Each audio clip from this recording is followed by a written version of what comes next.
Some doors are not locked to protect the secrets behind them. They are locked to protect the person trying to open them. Since the beginning of human imagination, people have feared one question: what happens when we know too much? What happens when humans touch a truth meant for gods, spirits, or powers beyond mortal life? Across mythology, forbidden knowledge appears again and again. A stolen fire, a forbidden fruit, a sealed box, a secret name, a prophecy, a spell, a sacred book, or a truth about life, death, fate, and the universe. These stories are not only about curiosity, they are about transformation. Once a person knows what was hidden, they can never return to innocence. In Greek mythology, Prometheus steals fire from the gods and gives it to humanity. Fire brings warmth, protection, tools, metal, cities, weapons, and civilization. But fire is not only a gift. It is divine technology. It gives humans power before they have wisdom.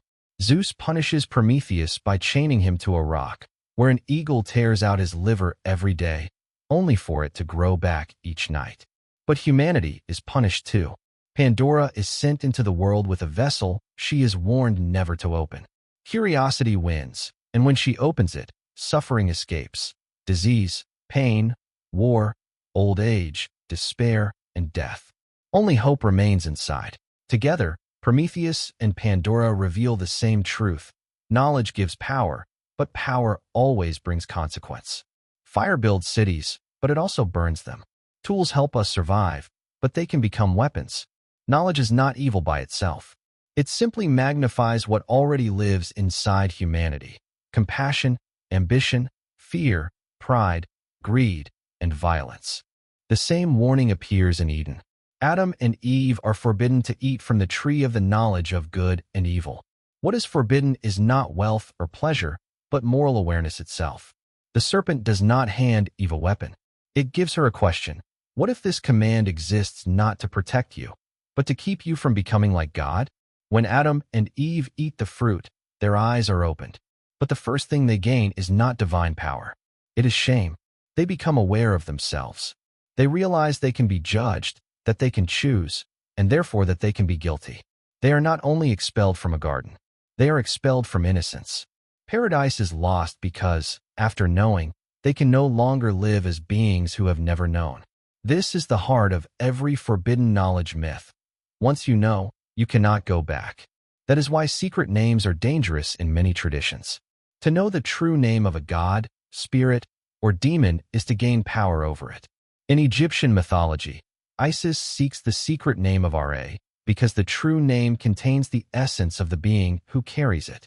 Knowledge here is not just understanding. It is control. The same fear appears in stories of forbidden books. A normal book gives information. A forbidden book changes the reader. In Gothic literature and cosmic horror, someone finds an ancient text, a cursed language, or a ritual that should never be translated. At first, they believe they are studying it.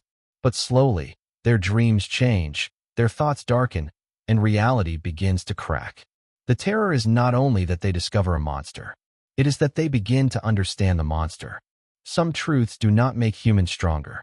They make us feel smaller. Cosmic horror understands this deeply. The greatest fear is not death or demons, but the realization that the universe may not care about us at all. Prophecy is another form of dangerous knowledge. In Greek myth, prophecy rarely saves people. More often, it pushes them toward the fate they are trying to avoid. King Laius hears that his son will kill him, so he tries to destroy the child.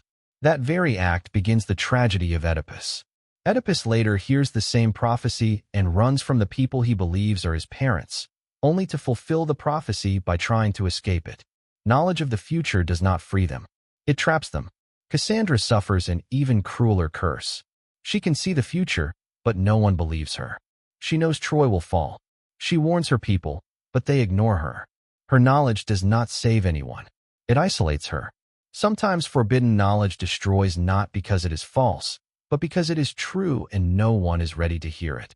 In Norse mythology, Odin shows another kind of hunger for knowledge. He knows Ragnarok is coming. He knows the gods will die, so he sacrifices almost everything to learn more. He hangs from Yggdrasil for 9 nights to gain the wisdom of the runes.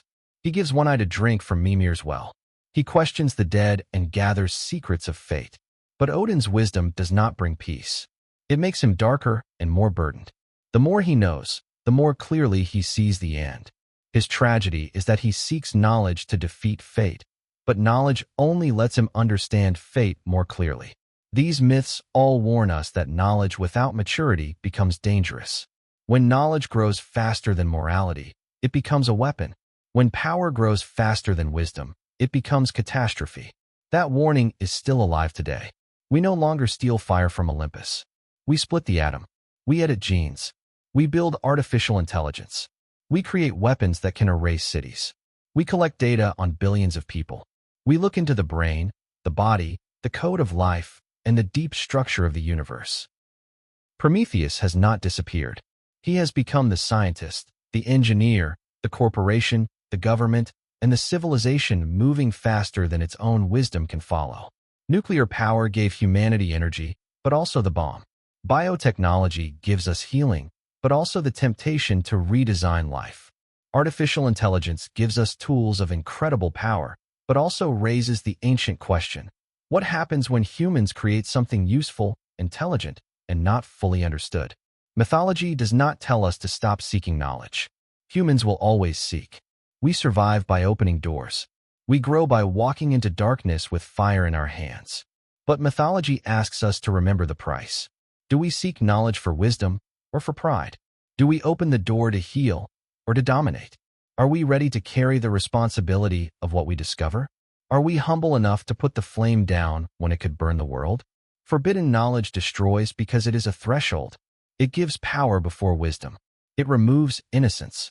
It reveals truths the mind may not be strong enough to endure. And most of all, it changes the person who dares to open the door. Prometheus is still chained to the rock. Pandora is still holding the box. Eve is still standing before the fruit. Odin is still hanging from the world tree. Cassandra is still screaming a warning no one wants to hear. And humanity is still standing before the forbidden door, trembling not because we fear what is behind it, but because we know we still want to open it. Perhaps that is what makes us great, and perhaps that is what makes us dangerous. Thank you for watching this journey into the myths of forbidden knowledge and the price humanity pays each time it reaches for the secrets of the gods. If you enjoyed this video, please like, share, and subscribe to the channel for more stories about dark mythology, forgotten gods, and the ancient truths that still shape our world today.